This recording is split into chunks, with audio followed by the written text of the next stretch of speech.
Hello दोस्तों, मैं विकास एक बार फिर आपका स्वागत करता हूं आपके अपने यूट्यूब चैनल विकास राजपूत ऑफिशियल पर। दोस्तों, हमारी करंट अफेयर्स की सीरीज़ जो है रिवीजन की सीरीज़ चल रही थी, तो जिसमें मैंने आपको जनवरी से लेकर सितंबर तक का रिवीजन आपको करा दिया है। ठीक है। और अब जो है अक्टूबर और नवंबर की जो करंट अफेयर्स है आई दृष्टि की, उसकी जो वन लाइनर है उसके थ्रू हम रिवीजन करेंगे, है ना। तो एक ही वीडियो में जो है अक्टूबर और नवंबर की हम रिवीजन कर लेंगे अभी इसी वीडियो में, है ना। जिससे कि क्या है, फिर हमारा करंट अफेयर्स कंसोलिडेट हो जाएगा, फिर हमें टेंशन लेने की कोई ज़रूरत नहीं होगी, है ना। फिर 2 दिन बाद जब एग्ज़ाम है आप दे के आना बढ़िया से और अपना 100% देना, है ना। तो मेरा काम है पढ़ाना और आप जो भी है आप उसको इम्प्लीमेंट करना अच्छे से और मेहनत करना, है ना। तो चलिए शुरू करते हैं विदाउट वेस्टिंग एनी टाइम। देखिए, तो सबसे पहले यहाँ पर राष्ट्रीय परिदृश्य में देख लेते हैं। तो यहाँ देखिए 18वां प्रवासी भारतीय दिवस समागम कहाँ आयोजित किया गया, तो ये भुवनेश्वर में, है ना। भुवनेश्वर उड़ीसा में, इम्पोर्टेंट है। ठीक है। फिर 18वां प्रवासी भारतीय दिवस का आयोजन कब आयोजन किया गया, तो 8 से 10 जनवरी। तो प्रवासी भारतीय दिवस जो है 10 जनवरी को मनाया जाता है, ये याद भी रखना है ना, क्योंकि हमें कुछ कुछ चीज़ें हैं वो एक तरह से रटनी ही है ना। अच्छा, यह कार्यक्रम किसके संयुक्त प्रयास से आयोजित किया गया, उड़ीसा सरकार और भारत सरकार के। जब उड़ीसा में है तो उड़ीसा की गवर्नमेंट जो है उसके साथ ही जो है वो कार्यक्रम नियुक्त किया गया होगा, संयुक्त रूप से जो है आयोजन किया गया होगा। तो 18वां प्रवासी भारतीय दिवस समागम का मुख्य विषय या थीम जैसे कहते हैं वो क्या है, डायस्पोरास कंट्रीब्यूशन टू विकसित भारत की संकल्पना में प्रवासी भारतीयों का योगदान। ठीक है जी। चलिए आगे दोस्तों देख लेते हैं। नेक्स्ट ये है भारतीय थल सेना के चाणक्य रक्षा वार्ता 2024 कार्यक्रम का आयोजन कहाँ किया गया, तो वो है नई दिल्ली में। ठीक है जी, नई दिल्ली में, इंपॉर्टेंट है। और दोस्तों अगर आपको वीडियो पसंद आ रही हो, अगर ये मेहनत थोड़ी बहुत भी पसंद आ रही हो, मैं अकेला जो भी कर पा रहा हूँ, तो मैं अपनी फुल कोशिश कर रहा हूँ, पूरी कोशिश कर रहा हूँ कि आपको जो भी है ज़्यादा से ज़्यादा कंटेंट दे सकूँ और आपको प्रोवाइड करा सकूँ, आपकी हेल्प कर सकूँ। अगर थोड़ी बहुत भी कमी रह रही हो तो प्लीज़ उसको थोड़ा इग्नोर करना, क्योंकि यार अकेला इंसान इतना ही कर सकता है। थोड़ा और मैं जो है जैसे जैसे टाइम बीतता जाएगा और मैं थोड़ा अच्छे से आपको जो भी है प्रेजेंट करूँगा वो चीज़ें, तो टेंशन नहीं लीजिए। अगर आपको वीडियो पसंद आती है तो वीडियो को लाइक ज़रूर करना, है ना। चलिए फिर उसके बाद आगे देखते हैं भारतीय थल सेना ने किसके सहयोग से इसका आयोजन किया गया, तो किया जो है centre for land warfare studies, है ना, इसके सहयोग से। अच्छा, इस कार्यक्रम का कौन सा संस्करण है, दूसरा, ये इंपॉर्टेंट नहीं है। इस कार्यक्रम का मुख्य विषय क्या है, ड्राइवर्स इन nation building fuelling growth through comprehensive security, राष्ट्र निर्माण में प्रेरक व्यापक सुरक्षा के माध्यम से विकास को बढ़ावा देना, है ना। चलिए, तो मुख्यमंत्री योगी आदित्यनाथ द्वारा उद्घाटित प्रयागराज में महाकुंभ 2025 के लिए नए बहुरंगी लोगों में क्या दर्शाया गया है, तो पौराणिक समुद्र मंथन से निकले एक अमृत कलश को, है ना। तो अब याद रखना है कि प्रयागराज में क्या है, महाकुंभ आयोजन हो रहा है ना। चलिए 2025 में लोगों की डिज़ाइन में क्या शामिल किया गया है, तो जो लोग हैं वहाँ पर जो डिज़ाइन किए गए हैं उनमें क्या शामिल किया गया, तो अक्षय वट वृक्ष, एक मंदिर, एक दृष्टा, एक कलश, ठीक है, और भगवान हनुमान की तस्वीर। तो कभी कभी ये पूछ ही ले, कोई पता नहीं, यूपीपीसीएस है। अच्छा, कहाँ समग्र आयुर्वेद के लिए अनुसंधान एवं वैश्विक अवसरों की प्रगति शीर्षक से पहले अंतर्राष्ट्रीय सम्मेलन अरोहा, ठीक है, अरोहा का आयोजन किया गया, तो क्या है, नई दिल्ली में। इस सम्मेलन का आयोजन किसने किया, अखिल भारतीय आयुर्वेदिक संस्थान ने। ठीक है जी। नेक्स्ट देख लेते हैं। नेक्स्ट है आपका भारतीय कृषि अंग निर्माण निगम एलिम्को के प्रधानमंत्री दिव्यांश केंद्र का उद्घाटन कहाँ किया गया, तो देहरादून, उत्तराखंड में। अच्छा, अब तक कितने जो प्रधानमंत्री दिव्यांश केंद्र जो है स्थापित किए जा चुके हैं, तो 65, ये भी पूछ सकता है। प्रधानमंत्री नरेंद्र मोदी ने अपनी महाराष्ट्र यात्रा के दौरान महाराष्ट्र के वाशिम में किसका उद्घाटन किया? बंजारा विरासत संग्रहालय, है ना, बंजारा विरासत संग्रहालय का। कहाँ पर? वाशिम। कहाँ पर है ये? वाशिम, महाराष्ट्र में। ठीक है, चलिए जी।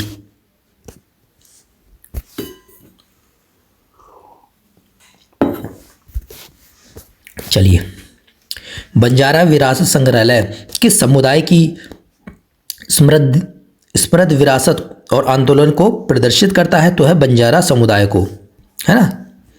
अच्छा, बिहार के मुख्यमंत्री नीतीश कुमार ने महात्मा गांधी के 155वीं जयंती के अवसर पर कहाँ पर टापू टावर का उद्घाटन किया? पटना में। टापू टावर कहाँ है? पटना। टापू टावर की ऊंचाई 120 फीट। किस रिपोर्ट के अनुसार पिछले दशक के दौरान भारत के शैक्षणिक स्वतंत्रता सूचांक एकेडमिक फ्रीडम इंडेक्स में गिरावट दर्ज की गई? तो फ्री टू थिंक जो है उसकी एक रिपोर्ट आई थी। यह रिपोर्ट किसके द्वारा प्रकाशित की गई? तो स्कॉलर्स एट रिस्क अकादमिक फ्रीडम मॉनिटरिंग प्रोजेक्ट। ठीक है, तो ये है। भारत की शैक्षणिक स्वतंत्रता 2013 में 0.6 अंक से गिरकर 2023 में कितनी हो गई? 0.2। तो 0.6 थी पहले, अब 0.2 हो गई है ना, तो देख लेना, है ना। चलिए, शैक्षणिक स्वतंत्रता सूचांक के अनुसार भारत को अब किस श्रेणी में रखा गया? पूर्णतः प्रतिबंधित श्रेणी में। तो शैक्षणिक स्वतंत्रता सूची के अनुसार भारत को अब किस श्रेणी में रखा जा रहा है? तो है पूर्णतः प्रतिबंधित श्रेणी। भारत सरकार के शिक्षा विभाग द्वारा आयोजित किए गए वीर गाथा 4.0 में विद्यालय स्तर पर आयोजन एवं विजेताओं के आधार पर बिहार का कौन सा जिला शीर्ष पर रहा? तो वैशाली। ये बिहार के लिए ज़्यादा इंपॉर्टेंट है, हमारे लिए इतनी नहीं है।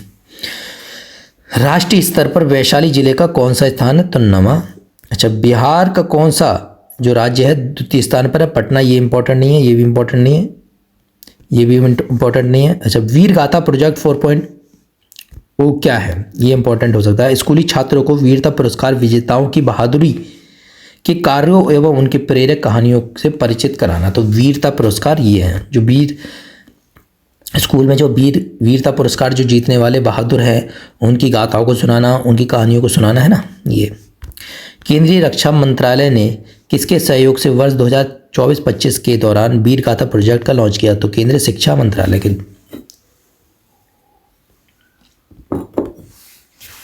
अब आता है, किस राज्य ने स्वदेशी गायों की नस्लों को राज्य माता गौ माता का दर्जा दिया? तो वो महाराष्ट्र। ये पूछ सकता है। फिर आता है अंतर्राष्ट्रीय में, देख लेते हैं थोड़ा। आपका 2024 के COP29 जो है संयुक्त राष्ट्र जो है जलवायु परिवर्तन सम्मेलन की मेजबानी किस देश कर रहा? अजरबैजान। ये मैंने पहले भी बता रखा हूँ, करंट अफेयर्स में भी पढ़ा दी। और हाँ, इसकी डिटेल वीडियो है, तो 7 वीडियो मैंने पूरा करंट अफेयर्स करा रखा है, ज़्यादा लंबी वीडियो नहीं है, प्लेलिस्ट बना दी, उसको देख लेना, है ना। 18 से 22 नवंबर 2024 के मध्य आपका आयोजित यूरोपीय हाइड्रोजन सप्ताह के लिए किसे विशेष भागीदारी कंट्री पार्टनर घोषित किया? तो भारत, है ना। उसके बाद देखते हैं वर्ष 2024 में यूरोपीय हाइड्रोजन सप्ताह का आयोजन कहाँ? ब्रुसेल, बेल्जियम में। उसके बाद प्रथम एशियाई बौद्ध शिखर सम्मेलन का आयोजन नई दिल्ली में किया गया। इस सम्मेलन का विषय एशिया को सुदृढ़ करने में बुद्ध धम्म की भूमिका, है ना। ये है। संस्कृति मंत्रालय भारत सरकार द्वारा इस सम्मेलन का आयोजन किसके सहयोग से किया? अंतर्राष्ट्रीय बौद्ध जो है परिसंघ। अच्छा, इंटरनेशनल सोलर अलायंस असेंबली का 7वां सत्र कहाँ आयोजन किया गया? तो नई दिल्ली में। इस सत्र में किन देशों को अंतर्राष्ट्रीय सौर गठबंधन का अध्यक्ष और सह अध्यक्ष पुनर्निर्वाचित किया गया? तो अध्यक्ष कौन? भारत, और सह अध्यक्ष जो है कौन सा? फ्रांस। भारत और किस देश ने वर्ष 2026 को संस्कृति पर्यटन और AI के वर्ष के रूप में? तो स्पेन ने। इंपॉर्टेंट है। भारत और किस देश ने? भारत ने भी है 2026 को संस्कृति पर्यटन और AI के रूप के वर्ष के और दूसरा स्पेन, इन दोनों ने घोषणा की है 2026 का। ड्यूमा बोको को किस देश का नया राष्ट्रपति नियुक्त किया? बोत्सवाना।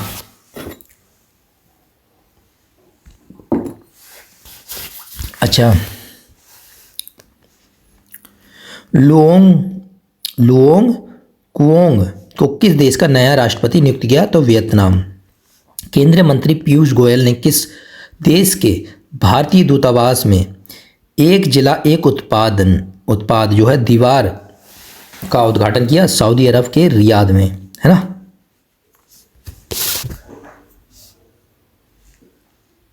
उसके बाद नेपाल का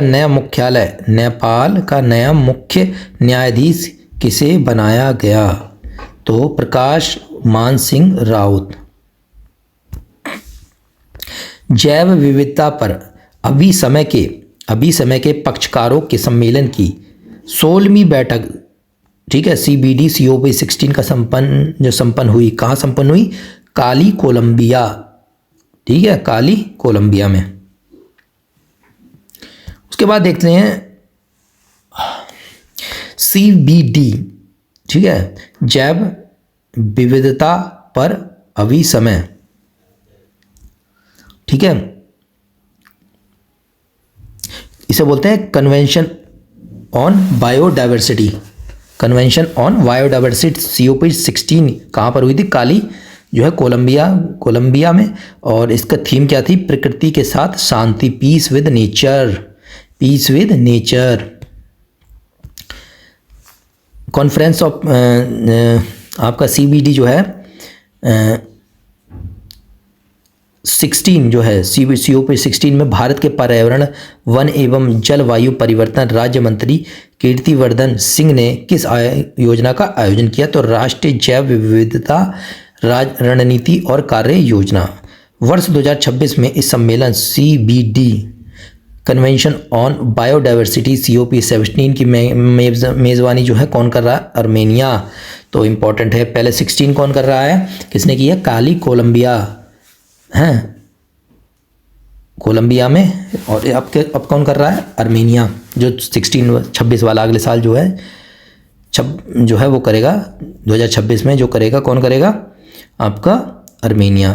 किस देश ने आधिकारिक रूप से नए परमाणु हथियार नीति न्यूक्लियर वेपन डॉक्ट्रिन को अंगीकृत किया? तो रूस ने। राष्ट्रपति द्रौपदी मुर्मू को किस देश में राजनीति विज्ञान में जो मानद डॉक्टरेट उपाधि से सम्मानित किया? अल्जीरिया, ठीक है जी, अल्जीरिया। किस विश्वविद्यालय द्वारा उन्हें ये उपाधि जो है प्राप्त हुई? तो सीधी, ठीक है, अब्दुल्ला साइंस एंड टेक्नोलॉजी पोल यूनिवर्सिटी अल्जीरिया।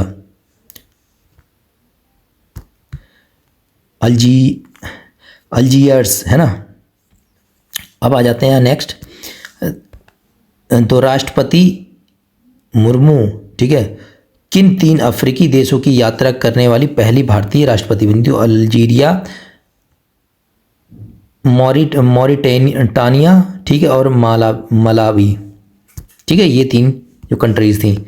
SCO संघाई सहयोग संगठन के सदस्य देशों के शासनाध्यक्षों की परिषद की 23वीं बैठक कहाँ आयोजित की गई? तो इस्लामाबाद, पाकिस्तान में, ठीक है।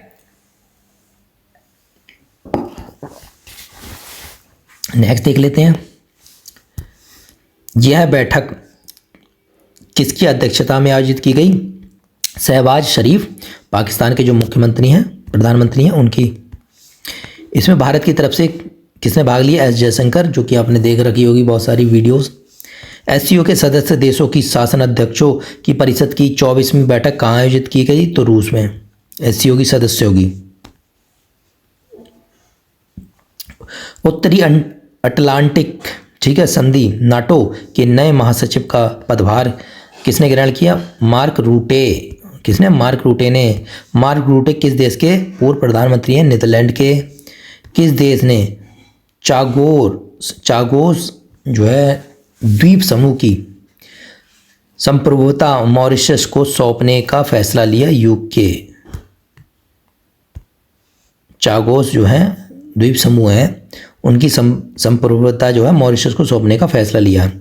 चागोस द्वीप समूह कहाँ स्थित है? हिंद महासागर में, ये आपको पता होगी। चागोस महाद्वीप समूह में स्थित डियागो गार्सिया नामक द्वीप जो है रणनीतिक दृष्टि से क्यों महत्वपूर्ण है?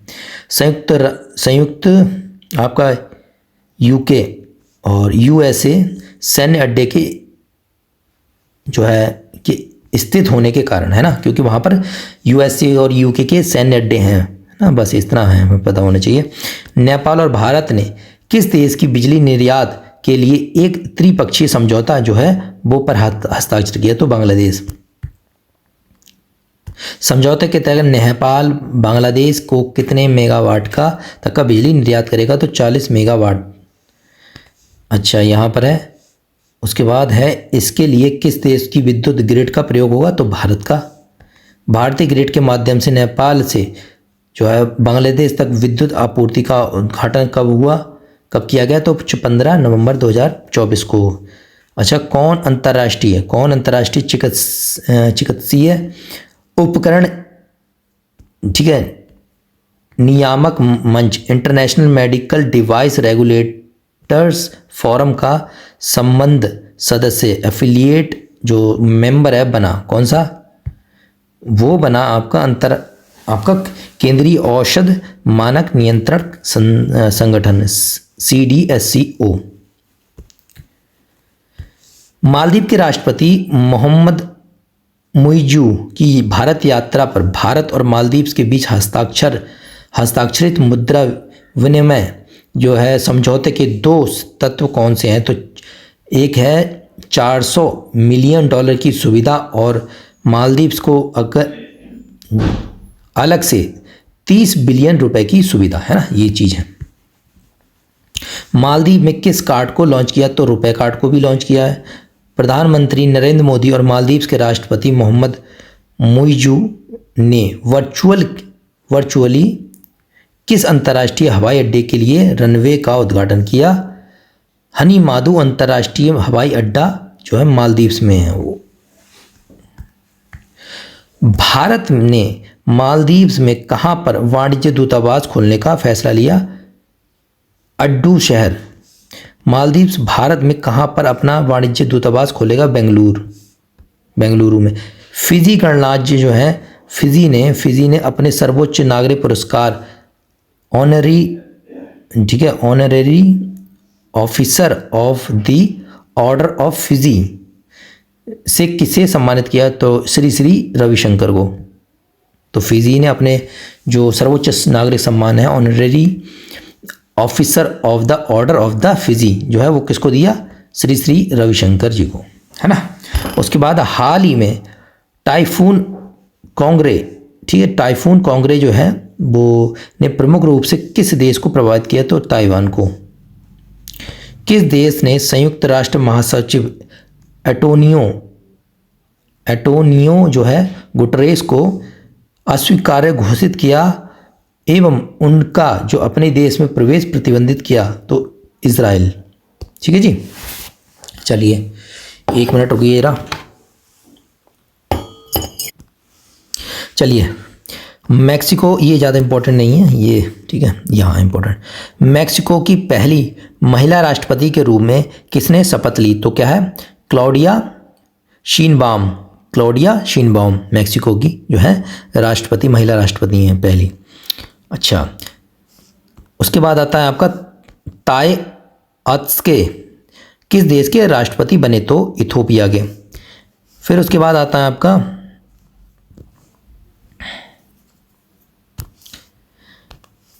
किस देश के प्रधानमंत्री एंड्रयू होलनेस ने भारत की 4 दिवसीय यात्रा की? तो जमैका। भारत को किस नेटवर्क की 15 सदस्यीय जो संचालन समिति के लिए चुना गया? तो क्या है? ग्लोब ई नेटवर्क, है ना।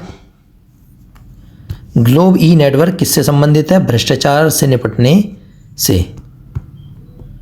उसके बाद आता है आपका इकोनॉमी से रिलेटेड। तो वर्ल्ड ग्रीन इकोनॉमी समिट का आयोजन कहाँ किया गया? दुबई में। विश्व हरित अर्थव्यवस्था शिखर सम्मेलन जिसे बोलते हैं। उसके बाद वर्ष 2024 में इस शिखर सम्मेलन का मुख्य विषय क्या रहा? वैश्विक कार्रवाई को सशक्त बनाना, अवसरों को खोलना और प्रगति को आगे बढ़ाना। तो क्या है? Empowering global action, unlocking opportunities and advancing progress, यह है इसका विषय। उसके बाद आता है इस शिखर सम्मेलन का कौन सा संस्करण है? तो 10वां है। किस राज्य में महिला उद्यमिता मंच वुमेन एंटरप्रेन्योरशिप प्लेटफॉर्म का शुभारंभ किया गया? तो क्या है? Telangana. Women entrepreneurship platform, Telangana का यह मंच शुरू करने वाला देश का कौन सा पहला राज्य बन गया है? महिला उद्यमिता मंच को कब शुरू किया गया? तो 2018 में। अच्छा, यह मंच किसके द्वारा शुरू किया गया? तो नीति आयोग के द्वारा। केंद्रीय कृषि एवं विकास कल्याण मंत्रालय ने किन 2 योजनाओं को मंजूरी दी? तो प्रधानमंत्री राष्ट्रीय कृषि विकास योजना और कृपोन्नति योजना, है ना, कृषोन्नति, यहाँ पर कृषोन्नति शायद कृषोन्नति योजना किसको प्राप्त करने के लक्ष्य का पर केंद्रित है? खाद्य सुरक्षा और आत्मनिर्भरता। Uttar Pradesh international trade show 2024 का आयोजन कहाँ किया गया? तो ग्रेटर नोएडा उत्तर प्रदेश में किया गया।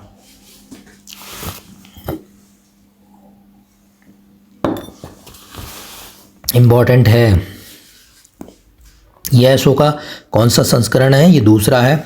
भारत सरकार ने युवाओं के पेशेवर विकास के लिए केंद्रीय बजट 2024-25 में किस योजना की शुरुआत की? पीएम इंटर्नशिप योजना।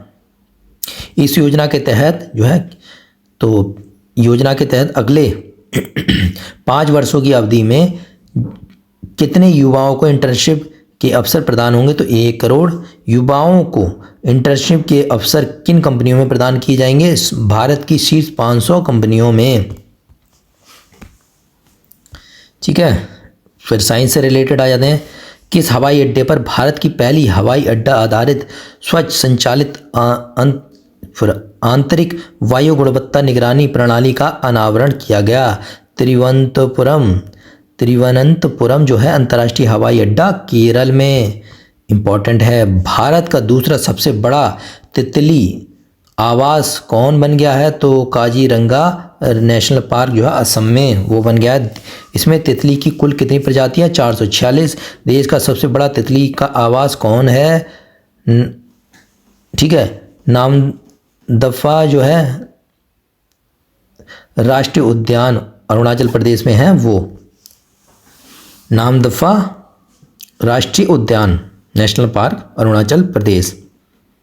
ठीक है, तो ये क्या है? दूसरा सबसे बड़ा आवास है ये, है ना। तो पहला कौन सा है? नामदफा राष्ट्रीय उद्यान अरुणाचल प्रदेश, और दूसरा कौन सा? Kaziranga national park Assam. भारत सरकार ने कहाँ पर नया मिसाइल परीक्षण केंद्र स्थापित करने की मंजूरी की? फिर ये क्या है? नाग्या लंका आंध्र प्रदेश में। ठीक है, किसके द्वारा freedom on the net 2024 report जारी की गई है? Freedom house. किसके द्वारा? फ्रीडम हाउस के द्वारा। इस रिपोर्ट के माध्यम से विश्व भर के कितने देशों में इंटरनेट स्वतंत्रता का आकलन किया जाएगा? तो 72। इंटरनेट स्वतंत्रता की दृष्टि से विश्व में अंतिम स्थान किसका है? तो चीन और म्यांमार। इंटरनेट स्वतंत्रता की बात हो रही है तो चीन और म्यांमार सबसे एंड में। इंटरनेट स्वतंत्रता की दृष्टि से विश्व में शीर्ष पर कौन सा है? आइसलैंड। भारत को कुल 100 में से 50 के स्कोर के साथ किस श्रेणी में रखा गया है? आंतरिक रूप से मुक्त, पार्टली फ्री जिसे बोलते हैं। केंद्रीय मंत्री जितेंद्र सिंह ने कहा बायो पॉलीमर्स, ठीक है, के लिए भारत की पहली प्रदर्शन सुविधा फर्स्ट डेमोन्स्ट्रेशन जो है फैसिलिटी का उद्घाटन किया? पुणे महाराष्ट्र में। ठीक है जी।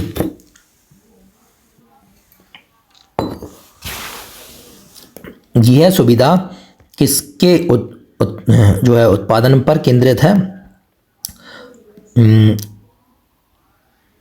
पॉलीलैक्टिक एसिड जो है PLA जिसे बोलते हैं, पॉलीलैक्टिक एसिड प्लास्टिक। अमेरिका को हथियार निर्यात जो है करने वाला भारत का पहला राज्य कौन सा है? तो उत्तर प्रदेश। उत्तर प्रदेश ने पहला जो राज्य है जिसने निर्यात किया है अमेरिका को हथियार। वाह। उसके बाद आता है कौन सी शस्त्र निर्माता कंपनी एंटीक रिवॉल्वर वेल्वे मार्क 4.455 का निर्माण उत्तर प्रदेश में करेगी? वेवले एंड स्कॉट UK की जो कंपनी है वो है। प्रधानमंत्री नरेंद्र मोदी ने मवेशियों के लिए किसका शुभारंभ किया 5 अक्टूबर को? एकीकृत जीनोमिक्स चिप और स्वदेशी लिंक सॉर्टेड वीर्य प्रौद्योगिकी का। ठीक है, मवेशियों और भैंसों के लिए स्वदेशी रूप से विकसित एकीकृत जीनोमिक चिप के नाम क्या हैं? क्रमशः है गौचिप और महिष चिप और गौचिप। ठीक है, अब है नीति आयोग के मुख्य कार्यकारिणी अधिकारी BPR सुब्रमण्यम ने कहाँ पर आधुनिक जेनेनेक्स लैब जो का उसका शुभारंभ किया गया? तो कहाँ? गया, बिहार में। इस लैब को किसके द्वारा विकसित किया गया? बिहार लोक प्रशासन और ग्रामीण विकास संस्थान। तो ये बिहार का करंट ज़्यादा इंपॉर्टेंट है, अपना नहीं है। इस लैब का कार्य क्या होगा? उन्नत डेटा एनालिटिक्स एवं AI की मदद से सरकारी कार्य प्रणालियों को सुचारू जो है करना। तो इम्पोर्टेंट नहीं है। ठीक है, यहाँ देखो, विश्व की सबसे ऊंची इमेजिंग चेरेनकोव, ठीक है, चेरेनकोव वेधशाला का उद्घाटन कहाँ किया गया? तो ये है हानले, ठीक है, हैनले बोल देते हैं, हैनले लद्दाख में। उसके बाद इस वेधशाला का क्या नाम है? मेजर, ठीक है, मेजर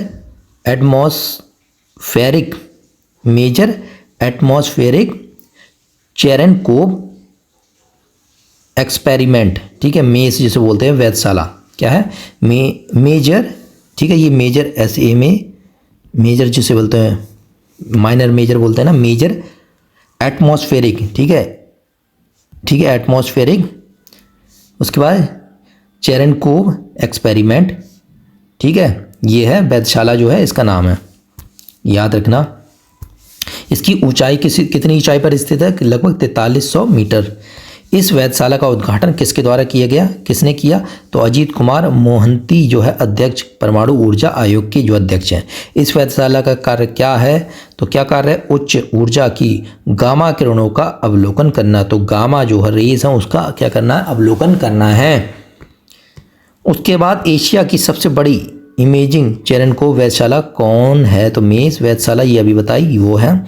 इस वेधशाला का नाम किस वैज्ञानिक के नाम पर रखा गया? पावेल चेरेनकोव, जो ये क्या थे वैज्ञानिक, इनके ऊपर नाम रखा गया है।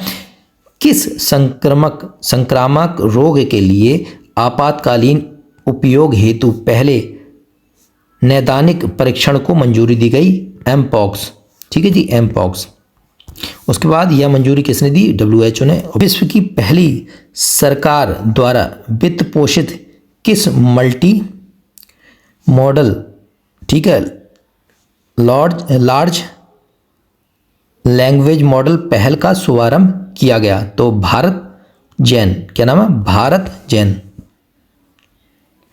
ठीक है जी, सरकार द्वारा वित्त पोषित है ये multi modal large language model है। ठीक है, लार्ज लैंग्वेज मॉडल का जो पहल है उसका शुभारंभ किया है, उसका नाम है क्या? भारत जैन। ठीक है जी, नेक्स्ट देख लेते हैं। इसका शुभारंभ जो है किसने किया? डॉक्टर जितेंद्र सिंह जो केंद्र मंत्री हैं। भारत जैन का क्या उद्देश्य है? भारतीय भाषाओं में कुशल और समावेशी AI आर्टिफिशियल इंटेलिजेंट बनाना। इस तरह के पहले त्रिसेवा ट्राइस सर्विस फ्यूचर वॉरफेयर कोर्स का आयोजन कहाँ किया गया? तो नई दिल्ली में। नेक्स्ट एक लिखते हैं जो इम्पोर्टेंट है।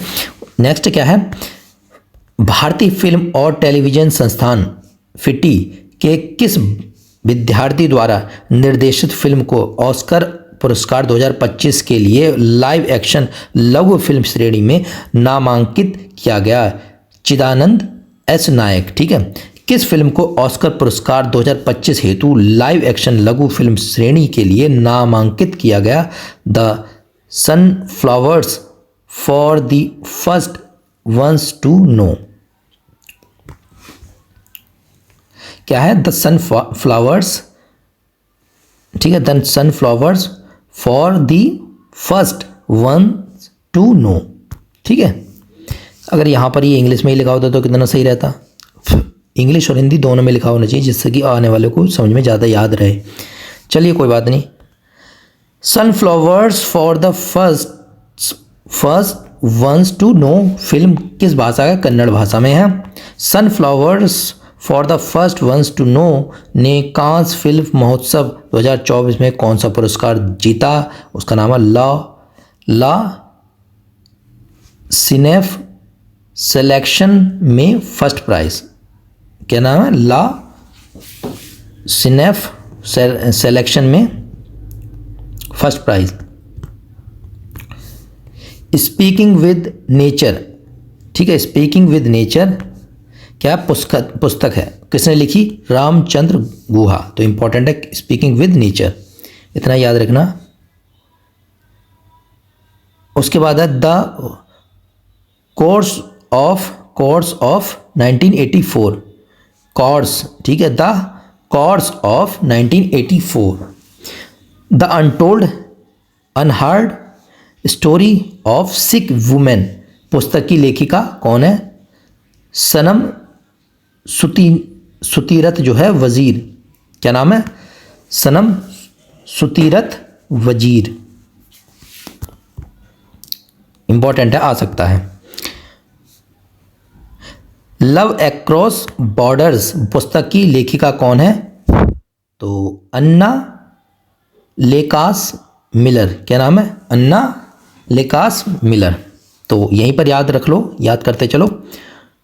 विटनेस, इसका नाम है विटनेस पुस्तक के लेखक कौन है? साक्षी मलिक और जोनाथन सेल्वाराज। साक्षी मलिक और जोनाथन सेल्वाराज। नेक्स्ट, उसके बाद mountain mammals of the world. क्या है? Mountain mammals of the world पुस्तक के लेखक कौन है? एम.के. रंजीत सिंह। एम.के. रंजीत सिंह। जैव विविधता के क्षेत्र में प्रदान किए जाने वाले मिडोरी पुरस्कार 2024 से किसे सम्मानित किया गया?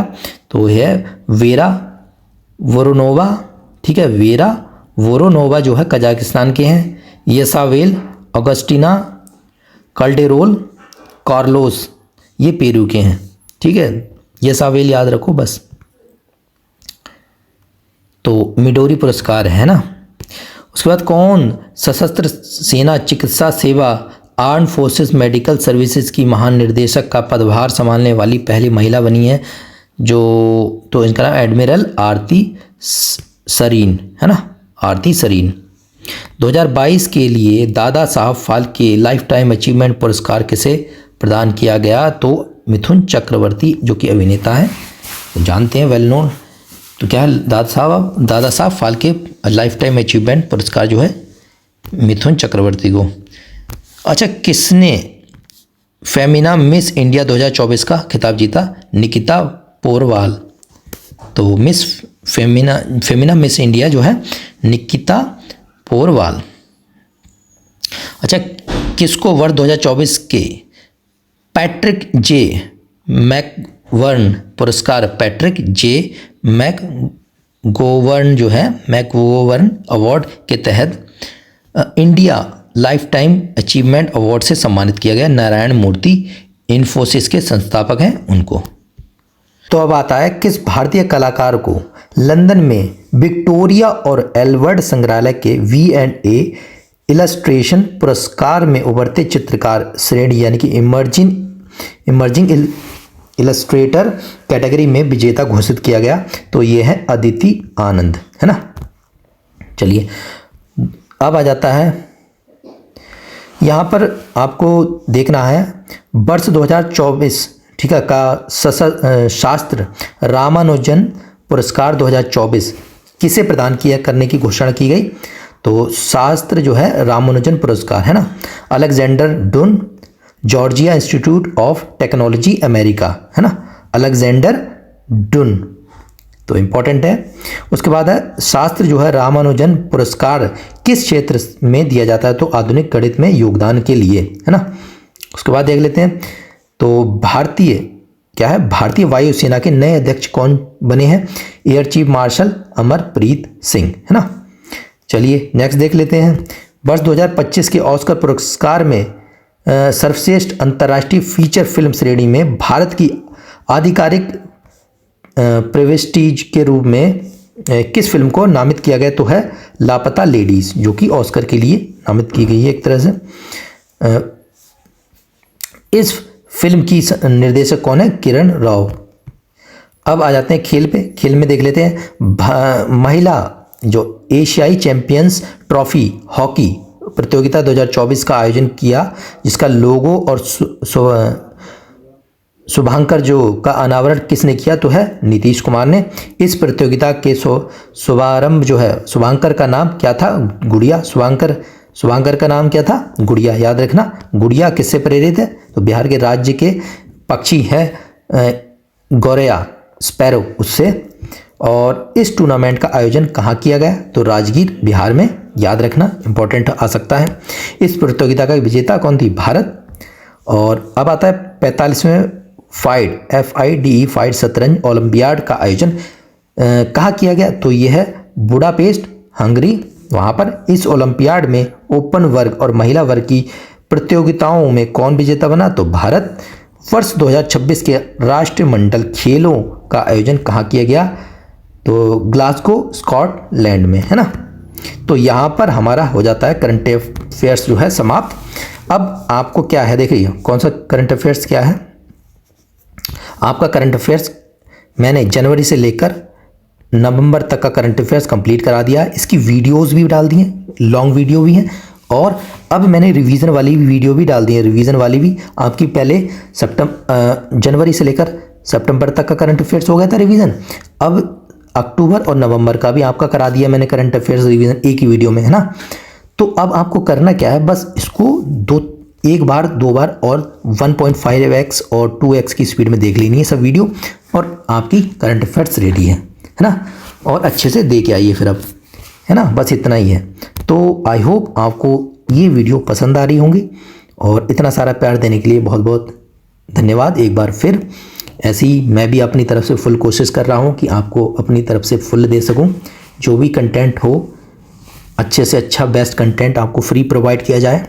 तो अगर आपको ये चीज़ें पसंद आ रही हैं तो प्लीज़ वीडियो को क्या करना है, लाइक करना है, और चैनल को सब्सक्राइब करना है। सब्सक्राइब करने से ही क्या है, मोटिवेशन मिलेगा, और क्या करना है फिर, कमेंट भी कर देना है ना। कमेंट क्या करना है, जो भी अच्छा लगे चीज़ें, आपको सुधार किस चीज़ में करना है, किस चीज़ पे वीडियो बनाना है, तो ये भी कमेंट कर सेक्शन में कमेंट कर सकते हैं। मिलते हैं नेक्स्ट वीडियो में, तब तक के लिए जय हिंद जय भारत।